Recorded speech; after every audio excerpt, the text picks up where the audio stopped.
Donna Matrazzo was an unlikely candidate to become a grassroots environmentalist. She grew up in the steel town of Braddock, Pennsylvania, in a neighborhood choked by railroad tracks and the steel mill, with no connection to the natural world. Books became her only window into nature and the outdoors, and she embraced them with a passion. By small increments over the years, I was drawn to wildness, inexorably pulled westward in a search I hardly realized I was making for a place where I might belong. And so, as we've been talking about a little bit,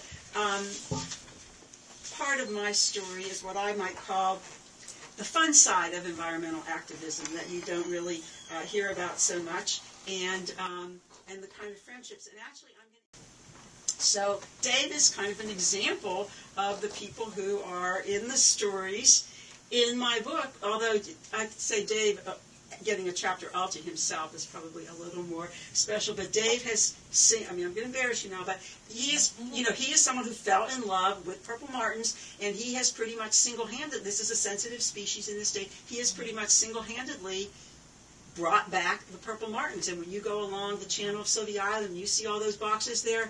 These are Dave's boxes. You see the little numbers. Dave keeps track of all the little numbers. And now we're going to talk about the fun, not just the friendships. And I'm going to read from probably, actually, my most favorite chapter because it's one of the most fun things I've ever done in my life. It's called Birdhouse in the Square. And some of you might actually remember this from the first Green Spaces Bond Measure 1992. Here we go. 6 months before the November election, September 1992, the Citizens Campaign for Metropolitan Green Spaces is in deep trouble. A poll just revealed that only 18% of the region's voters are even aware of ballot measure 26-1. I think it sounds fabulous, Janet exclaims. There's no time to waste. When you don't have money, you have to do outrageous things. And so, as some of you might recall, we actually did, Nancy here was involved too, build a giant birdhouse in Pioneer Courthouse Square.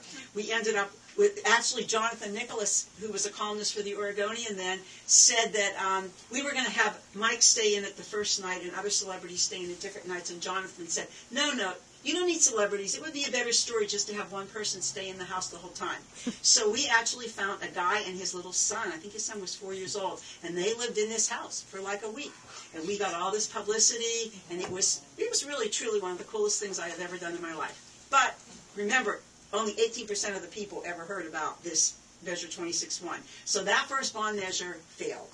But it set the groundwork. And then the second bond measure, which is in the Earth Sister story, is the one that won. And then probably all of you now are familiar with the one that was just a few years ago that didn't even need a whole lot of activists to work on it because people knew what a good thing it was. And the other one had been such a success. And so this little birdhouse was part of the beginning of something that has raised over $300 million to buy land to protect as green spaces and made us a role model around the world. So crazy things and fun turn into something pretty cool.